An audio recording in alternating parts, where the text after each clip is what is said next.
once again a welcome to all of you on this platform of English for Nation, and this channel which is meant for learning English grammar I have named as EFON Grammar, EFON Grammar, English for Nation Grammar. Okay, so मैं grammarian नहीं बनाऊंगा और कम समय में ज़्यादा practical, ज़्यादा सरल तरीके से प्रैक्टिकल इंग्लिश कैसे आप अपने हाथ में ले सकते हैं, ये कोशिश होगी इस चैनल के थ्रू काम करने की. ओके, एंड हर टीचर का अपना एक अलग तरीका होता है किसी भी विषय को पढ़ाने, समझाने, आगे बढ़ाने का. और जो तरीका मैं ऑप्ट करूंगा वो वही तरीका है जिससे मैंने खुद भी इंग्लिश सीखी और इसे हम फॉर्मूला मेथड कह सकते हैं. फॉर्मूला, कुछ फॉर्मूले होंगे इंग्लिश ग्रामर के जिसे हमें प्रैक्टिस करके अपने जहन में बिठाना है. उसके बाद अगर आप चाहें तो ग्रामर के रूल्स आसानी से डिकोड कर सकते हैं.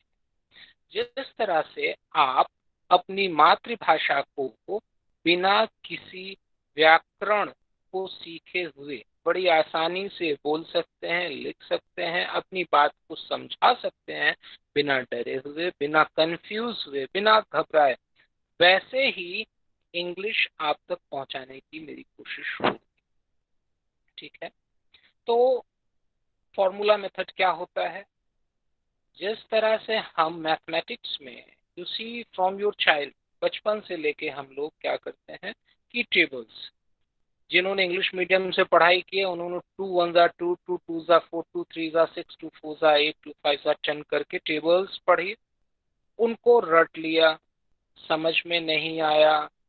एक समय आता है शुरुआती पढ़ाई के दौरान ही जब हम चलते चलते ये समझ जाते हैं कि 2 3 जा 6 क्यों होता है. लेकिन जब आप इनिशियल स्टेज पर होते हैं, पहली दूसरी क्लास, तब आपको नहीं पता होता कि 2 2 जा 4 क्यों कहते हैं, इसका मतलब क्या. तो फार्मूला मेथड कुछ ऐसा ही होगा कि कुछ दिनों तक प्रैक्टिस करना होगा, उसे आप अपने जहन में बिठा लेंगे और उसके बाद आप उसे डिकोड करेंगे. आपको समझ में आएगा कि हम भाषा का यहाँ पर इस तरह से ऐसा प्रयोग किस लिए करते हैं. ठीक है, क्योंकि अब आप वो सेकेंड स्टैंडर्ड के बच्चे नहीं रह गए हैं.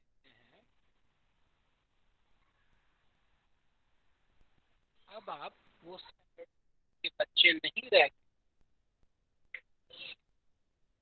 इसलिए मुझे बीच बीच में थोड़ी थोड़ी ग्रामर आपको बतानी होगी. क्यों? आपके गले से पानी नहीं उतरेगा, आपको एक्सेप्टेबिलिटी नहीं होगी अगर सीधे अभी शुरू कर दूंगा कि एकदम फॉर्मूला मेथड. तो इस फॉर्मूला मेथड में थोड़े थोड़े ग्रामर के रूल कहीं कहीं पर मुझे बताने होंगे और ये ग्रामर के रूल उतने ही होंगे जितने से आप लगभग ऑलरेडी परिचित हैं.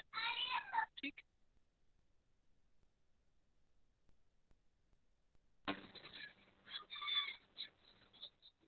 तो आपको धीरे, प्रिया प्लीज म्यूट योरसेल्फ, आपका माइक ऑन है. ओके, सो हाँ, अब इस तरीके में जो मैंने बोला है टेबल या फॉर्मूला, ये तो एक बात हो गई. इसके साथ अब हमें इंग्लिश सीखने के लिए रॉ मटेरियल चाहिए. जैसे कि चाय बनाने के लिए आपको पानी चाहिए, दूध चाहिए, चाय की पत्ती चाहिए, हो सकता है अदरक, इलायची, लौंग, जो आदमी जैसा डालता है, चीनी चाहिए, और जाने क्या क्या अलग अलग तरह की चीजें डिपेंड करती है. आपको अपना घर का खाना बनाने के लिए दाल अगर बनाना है तो सिर्फ दाल ही नहीं चाहिए, नमक भी चाहिए, पानी भी चाहिए, हल्दी भी चाहिए और ईंधन भी चाहिए, है ना. और इसके साथ एक सही बैलेंस भी चाहिए. ठीक है, ये भी पता होना चाहिए कि कुकर को कैसे इस्तेमाल करना है. ये सारी चीजें होती हैं. उसी तरह से अब हम इंग्लिश पे जब हम आते हैं तो हमें क्या क्या चीजें चाहिए। मैं इंग्लिश के स्केलेटन की बात करता हूँ, जिसे मैंने सूत्र फॉर्मूला बोला, स्केलेटन। देखिए, हमारा शरीर का जो मूल ढांचा है वो एक स्केलेटन पर, जिसे कंकाल बोलते हैं, उस पर टिका हुआ है। एक स्केलेटन होता है, ये बेसिक स्ट्रक्चर है बॉडी। इस स्केलेटन के ऊपर फिर हम पाते हैं कि फ्लैश होता है, जो हमारी बॉडी का फ्लैश है, मांस है, ये इसी स्केलेटन के ऊपर होता है। फिर उस फ्लैश के ऊपर ब्यूटिफिकेशन होता है। फ्लैश पर आपके ब्यूटिफिकेशन में क्या क्या चीजें होती हैं? बॉडी का स्किन का कलर हो सकता है, स्किन का रफनेस या मतलब उस खुरदरी या स्मूथ स्किन हो सकती है। फिर उसके बाद और ब्यूटिफिकेशन बढ़ता है, आंखें हैं, बाल हैं, ठीक है। घर को देख लीजिए, एक फाउंडेशन होता है, नींव, नीचे नींव होता है, वो दिखता भी नहीं है। जिस तरह से स्केलेटन नहीं दिखता है शरीर का स्ट्रक्चर, अंदर होता है, उसी तरह नींव होता है। नींव के ऊपर फिर ईंट की दीवार होती है, पिलर होता है, फिर उसके ऊपर प्लास्टर होता है, फिर उसके ऊपर तरह तरह के रंग होते हैं। इतने से काम नहीं बनता। इसके बाद फिर क्या होता है? टेक्सचर होता है एक चीज, जैसे कि सुंदर पर्दे, पेंटिंग्स, डिजाइन, छत पर पंखे, एसी, ये सारी चीजें मिलकर उस घर को एक सुंदर घर, और सिर्फ सुंदर नहीं, सार्थक घर।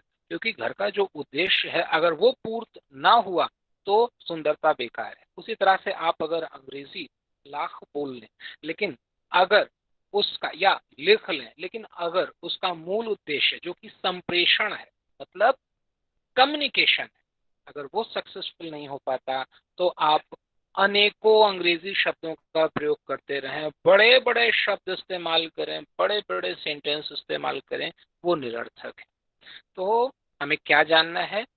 सरल भाषा होनी चाहिए, संप्रेषणीय भाषा होनी चाहिए, दैट इज टू से कम्युनिकेबल होनी चाहिए, जो बात आप कह रहे हैं वो पहुंच जानी चाहिए, ठीक है। इसके लिए हमें क्या चाहिए? तो एक चीज तो हो गई, हमें स्केलेटन चाहिए, स्ट्रक्चर। अब इसी स्केलेटन पे और भी छोटे छोटे दूसरे बोन पैटर्न जोड़ दिए जाते हैं। जैसे कि हमारे स्केलेटन का हिस्सा हाथ का हो गया, हाथ की हड्डियां, उसी में उंगलियां भी हो गई, छोटी छोटी उंगली, मतलब उंगलियों के 3 छोटे छोटे टुकड़े हो सकते हैं बोन्स के, उनको जोड़ के एक साथ रखना। इस तरह इंग्लिश में भी होता है। आप ढेर सारे पहले तो कुछ बेसिक स्ट्रक्चर सीखेंगे, फिर इसके बाद कुछ छोटे छोटे अलग से स्ट्रक्चर दूंगा जो आप इन मेन स्ट्रक्चर के साथ जोड़ सकते हैं, ठीक है। जैसे कि आपने एक घर बनाया, नीचे का घर तैयार हो गया, रह सकते हैं। अब इसको और ऊंचा करना है तो आप क्या करेंगे? जो ऑलरेडी बना हुआ घर है उसी के ऊपर फिर से पिलर को आगे बढ़ा सकते हैं, दीवारें खड़ी कर सकते हैं, कमरे बना सकते हैं, ठीक है। ये सारी तो हुई इसकी भूमिका, बैकग्राउंड, कि क्या क्या चीजें हमें चाहिए होंगी। अब देखिए, सीधे आता हूं मैं इंग्लिश में। तो शब्द, शब्दों से वाक्य बनते हैं, ठीक है। आपको वर्ड्स चाहिए, शब्द। शब्द भी कई तरह के होते हैं, जैसे कि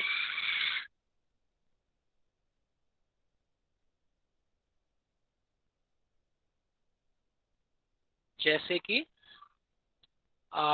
वर्ड्स में वर्ब होता है। कुछ शब्द ऐसे होते हैं जिनका प्रयोग हमें क्रिया के रूप में करना है।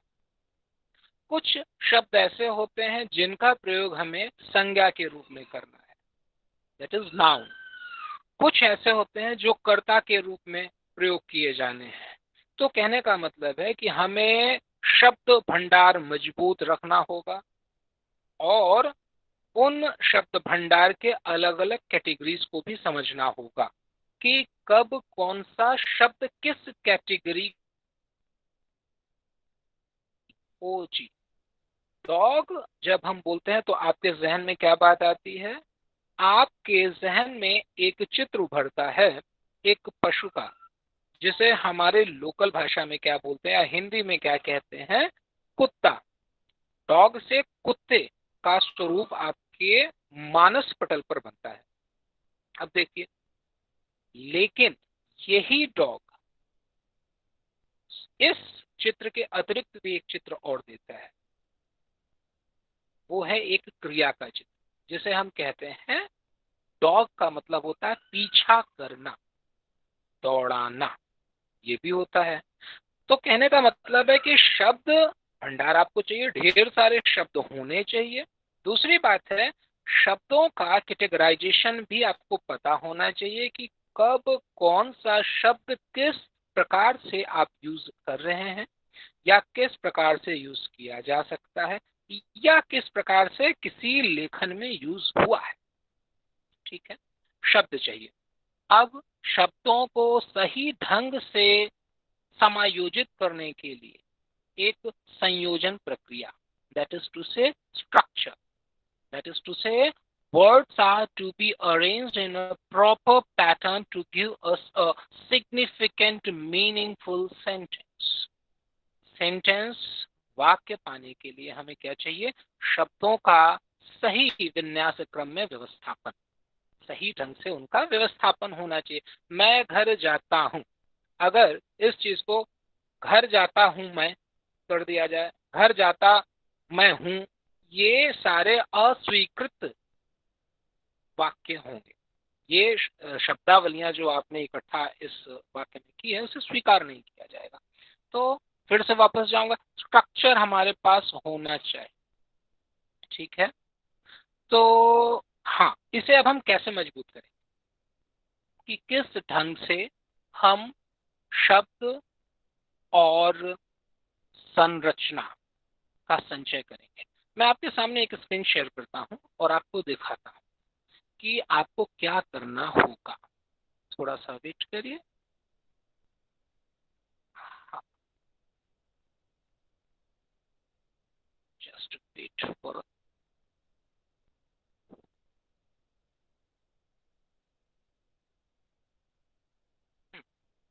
देखिए, तो पहले मैं शब्दों की चर्चा करता हूं कि आपको शब्द कैसे इकट्ठा करने हैं, और उसमें मैं पहले आपके सामने वर्ब की बात करता हूं। ये देखिए, मैं उम्मीद करता हूं आपको मेरी स्क्रीन दिख रही होगी।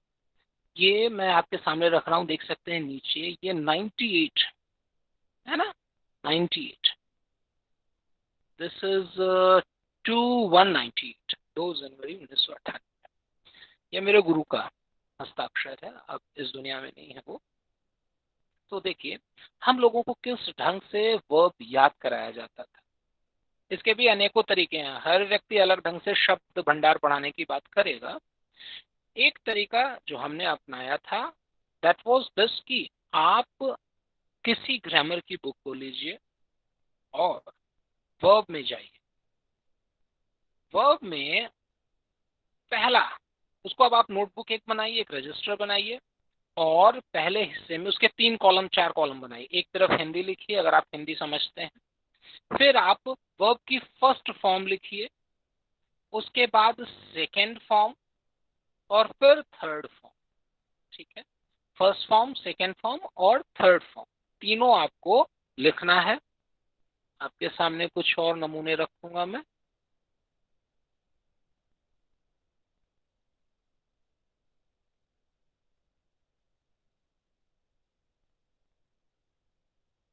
ये देखिए, जैसे कि I believe you can see this one, आपको दिख रहा होगा ये डांटना, फटकारना, बिरेट, बिरेटेड, बिरेटेड, वंचित करना या छीन लेना, बिरीव, बिरीव्ड, बिरीव्ड, संबद्ध करना, अफिलिएट, अफिलिएटेड, अफिलिएटेड, भद्दी तरह से चलना या दौड़ना, शैम्बल, शैम्बल्ड, शैम्बल्ड।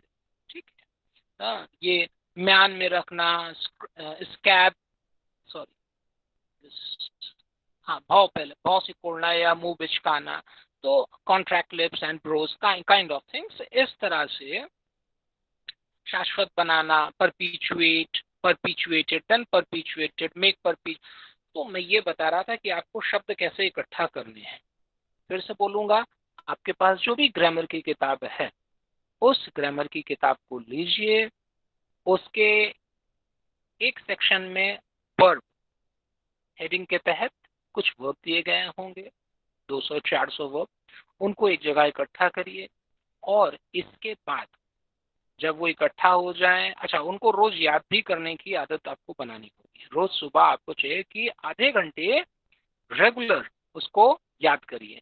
दिक्कत होती है तो मैं उसका भी तरीका बताऊंगा, लेकिन अभी हम शुरू करते हैं, कैसे याद करना है वो भी मैं बताऊंगा, याद करने का तरीका। ठीक है, तो एक चीज तो हो गई ये शब्द। अच्छा, ये तो वर्ब हो गया। इसी तरह से आपको एक और डोज तैयार करना होगा, दैट इज टू से जो वर्ब नहीं है, नाउन। ठीक है, वो शब्द जो नाउन है, वो शब्द जो एडजेक्टिव है, ये सारी चीजें मैं आगे बताऊंगा बाई एंड बाई, धीरे धीरे क्रम में चलते हुए मैं सिखाऊंगा कि खुद से कैसे बनाते हैं एडजेक्टिव। अगर एडजेक्टिव जरूरी नहीं है हमेशा किसी चीज का रेडीमेड एडजेक्टिव हो ही, नहीं होता है तो हम उसे बना भी लेते हैं। कैसे बनाते हैं मैं बताऊंगा आगे चल के। ठीक है, अब स्ट्रक्चर की बात आती है।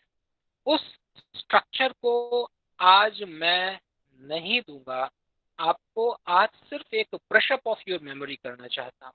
मैं ये समझता हूँ कि आपने बेसिक इंग्लिश ग्रामर के जो रूल्स होते हैं वो जरूर पढ़ रखा है, उससे आप परिचित हैं। फिर एक बार मैं, अच्छा, इन बिटवीन अगर आपको कोई क्वेरी है, कोई बात है, तो आप अपनी फिंगर, आप अपना हैंड रेज कर सकते हैं या बीच में कर सकते हैं।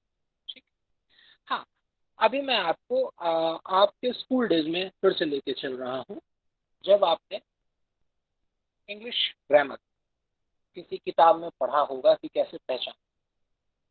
हालांकि ये एक अल्टीमेट नहीं है जो बात मैं बताने जा रहा हूँ अभी, ये इसे हम ये नहीं कह सकते हैं कि यही एक अंतिम बात हो सकती है।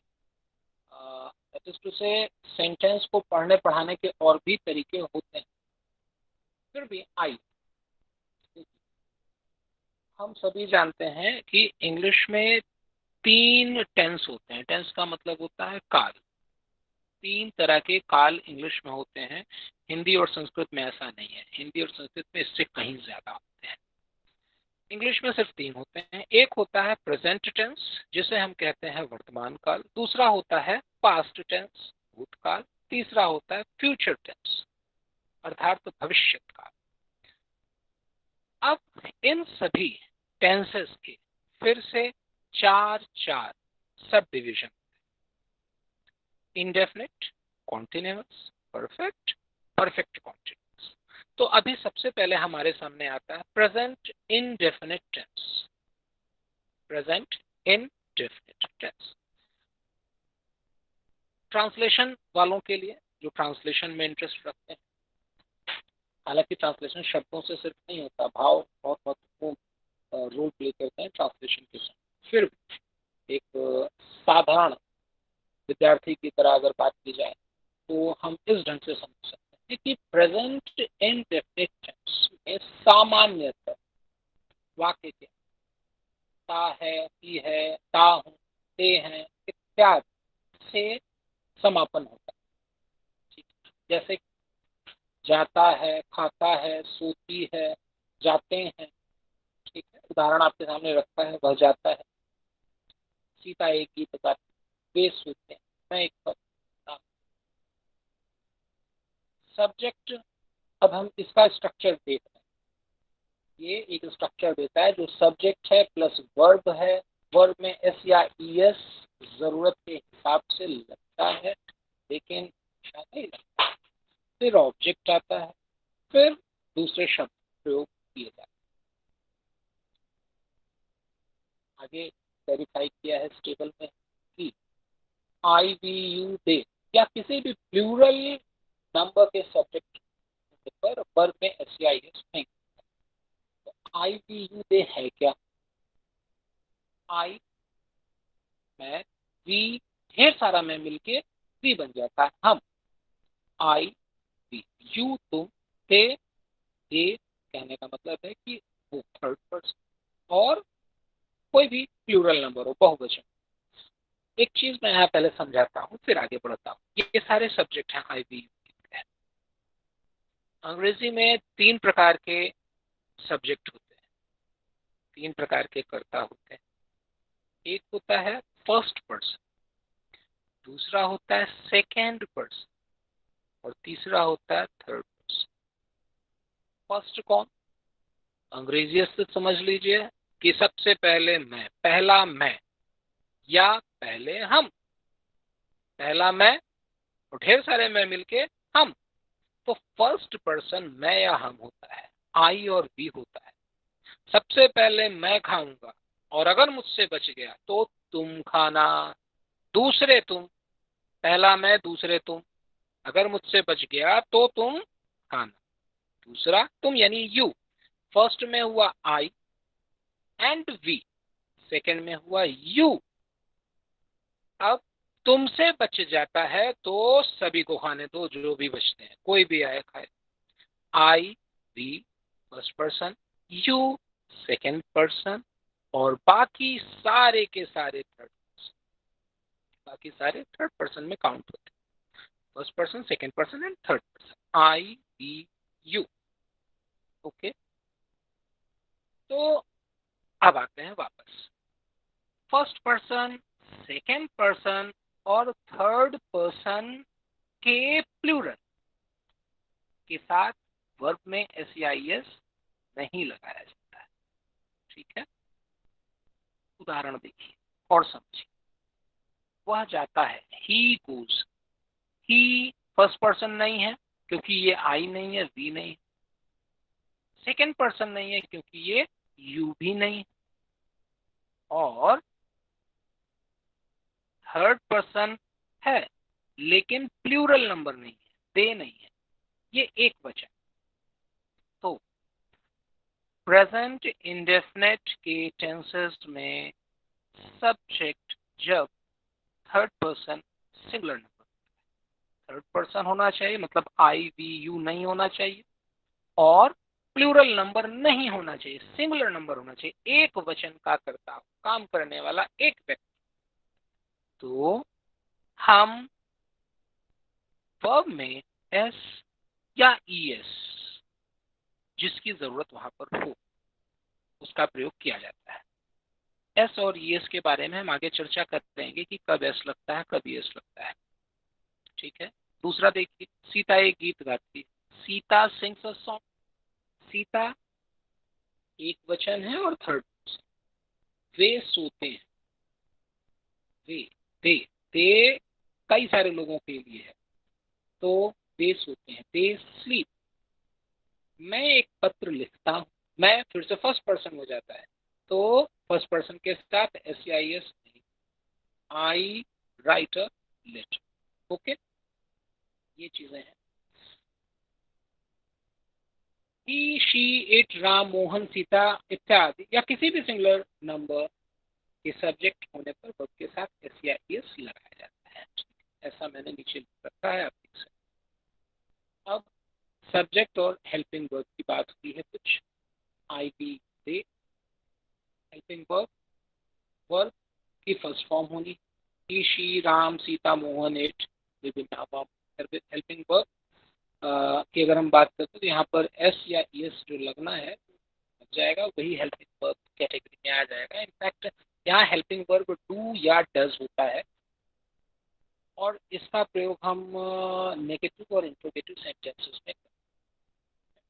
यहाँ इस मॉडल में आपको हेल्पिंग वर्ब क्लियर कट नहीं समझ में आएगा। In fact I should say that this is verb, ये वर्ब है और जब आई वी यू दे होता है तो उसके साथ अफर्मेटिव और assertive, I should say positive sentences, जो असर्टिव सेंटेंसेस या अफर्मेटिव बेहतर होता, अफर्मेटिव सेंटेंस में एस या एस भी लगाते हैं और ही शी राम सीता मोहन इत्यादि पर अफर्मेटिव सेंटेंस होने पर वर्ब के साथ एस या एस लगता है।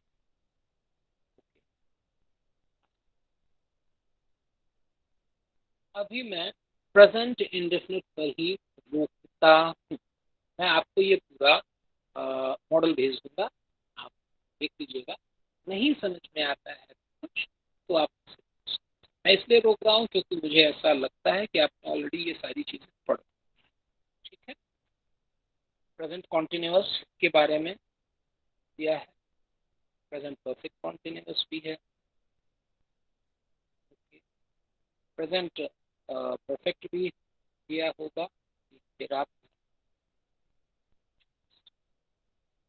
तो इसको मैं यहाँ रुकता हूँ। अब मैं आपको कुछ मॉडल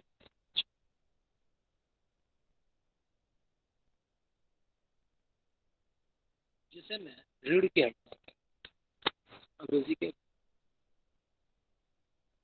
आपको करना क्या है, सबसे पहले सारे टेंसेस एक बार जरूर से पढ़ लीजिएगा, और इसीलिए मैंने यहाँ साइड में लिख रखा है प्रेजेंट टेंस के indefinite continuous perfect, past tense का indefinite continuous perfect continuous, future tense का इंडेफिनिट कॉन्टिन्यूअस, ठीक है। ये अब देखिए रीढ़ की हड्डियों पे हम आ चुके हैं, बैकबोन ऑफ फिश।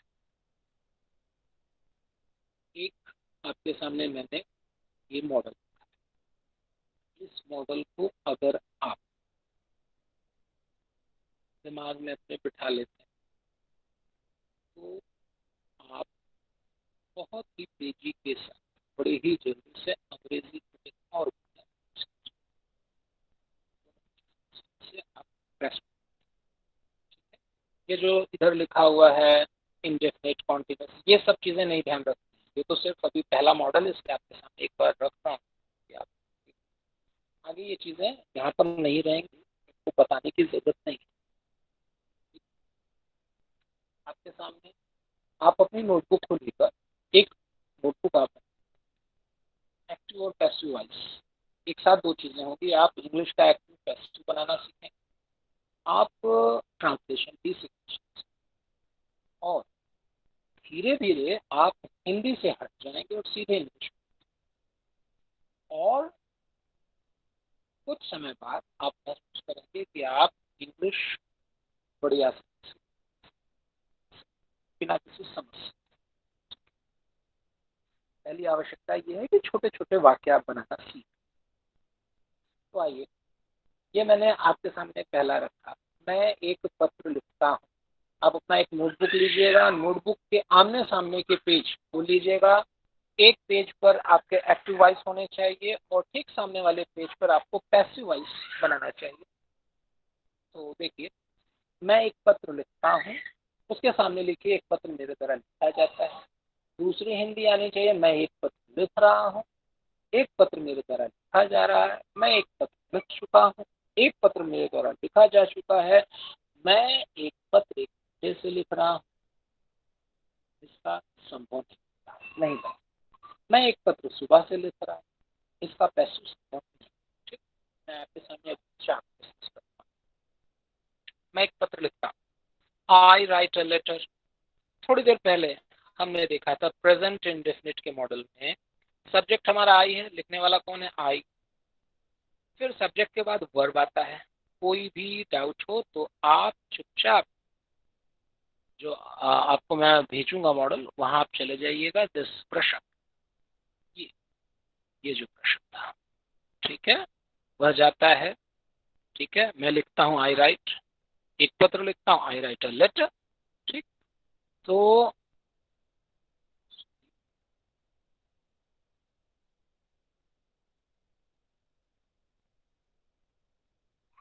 तो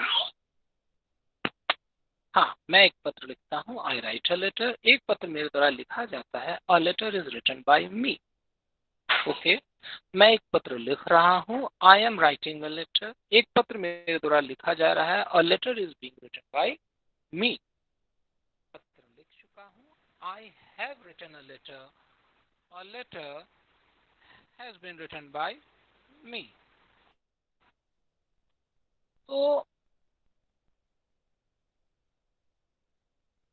मैं एक पत्र एक घंटे से लिख रहा हूँ, I have been writing a letter for an hour. मैं एक पत्र सुबह से लिख रहा हूँ, I have been writing a letter since morning.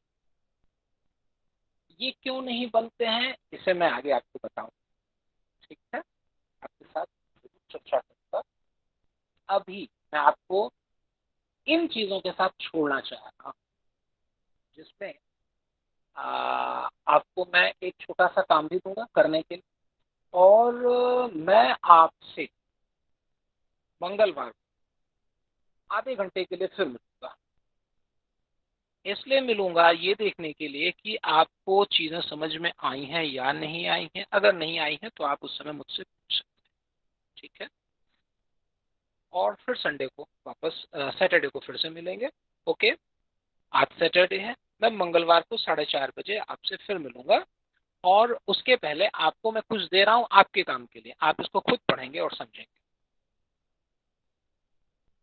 आप खुद पढ़ेंगे और समझेंगे। अ,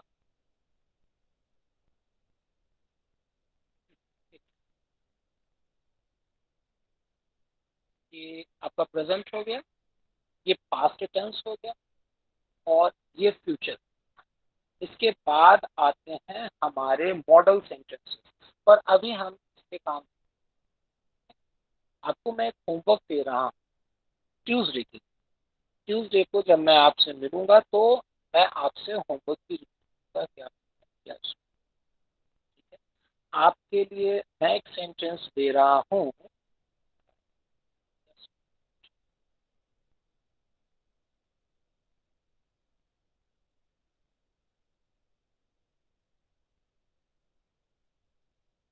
हम एक गीत गाते हैं, ठीक है। हम एक गीत गाते हैं और तुम एक कहानी कहते। आप ये दो सेंटेंस अपने पास लिख लीजिए। हम एक गीत गाते हैं, और इसके पैरेलल इसका पैसिव बनेगा एक गीत हमारे द्वारा गाया जाए, ठीक है। दूसरा मैंने बोला तुम एक कहानी कहते हो, इसका पैसिव बनेगा एक कहानी तुम्हारे द्वारा कही जाती है, ठीक है। अब आप देखिए, आप जो सेंटेंस बनाएंगे इसी मॉडल पर बनाएंगे। मैं एक पत्र लिखता हूं और आपने बनाया हम एक गीत गाते हैं, तो आप क्या करेंगे, हम एक गीत गाते हैं, एक गीत हमारे द्वारा गाया जाए। दूसरा, हम एक गीत गा रहे हैं, एक गीत हमारे द्वारा गाया जाए। तीसरा, हम एक गीत गा चुके हैं और एक गीत हमारे द्वारा गाया जा चुका है। चौथा, हम एक गीत 1 घंटे से गा रहे हैं। पांचवा, हम एक गीत सुबह से गा रहे हैं, कुछ ऐसा ही। फिर पास्ट में आ जाएंगे, हमने एक गीत गाया या हम एक गीत गाते थे। और पैसिव बनेगा हमारे द्वारा एक गीत गाया गया या एक गीत हमारे द्वारा गाया जाता था। फिर हम एक गीत गा रहे थे, एक गीत हमारे द्वारा गाया जा रहा था। हम एक गीत गा चुके थे, एक गीत हमारे द्वारा गाया जा चुका था। और हम एक गीत 1 घंटे से गा रहे थे, पैसिव नहीं बनेगा। हम एक गीत सुबह से गा रहे थे, पैसिव नहीं बनेगा, ठीक है। मैं आज इसके साथ और कॉन्टिन्यूस भी देख लीजिए, सॉरी फ्यूचर टेंस भी ऐसे ही देख लीजिए। मैं आज यहीं पर छोड़ रहा हूँ आपको। ठीक इसी तरह दूसरा भी कि तुम एक कहानी कहते हो। हाँ, कहानी कहना मतलब यू टेल अ स्टोरी, सुनाते हो मतलब you tell a story is told by you, ठीक है। अभी मैंने आपको एक्टिव पैसिव के कोई नियम नहीं बताए हैं, कोई भी नियम नहीं बताए हैं। मैं आपको सजेस्ट करूंगा एक आप मैं आपके साथ शेयर कर लूँ, मैं आपके साथ शेयर कर लूंगा आपके टेलीग्राम चैनल पर कुछ लिंक शेयर करूंगा, वहां पर आप जाइएगा। इसमें आप कुछ छोटे छोटे वीडियोस पाएंगे, उन्हें देख लीजिएगा। 5-7 मिनट के वीडियो, 2-3 वीडियो, और कुछ आपको मिल जाएगा ये एक्सरसाइज बनाने के नियम, अगर मुझे ध्यान पड़ता है तो जो मैंने ब्लॉग पर लिख रखा है या जो यूट्यूब चैनल कुछ बना रखे हैं वो मैं आपके साथ शेयर करूँ, उसे आप देख लीजिए। अभी मैं ये धीमी रफ्तार है, थोड़ा धीरे ही चल रहे हैं, और कुछ समय के बाद जब एक बार गाड़ी चलने लगी, अब आपकी कोई क्वेरी हो तो आप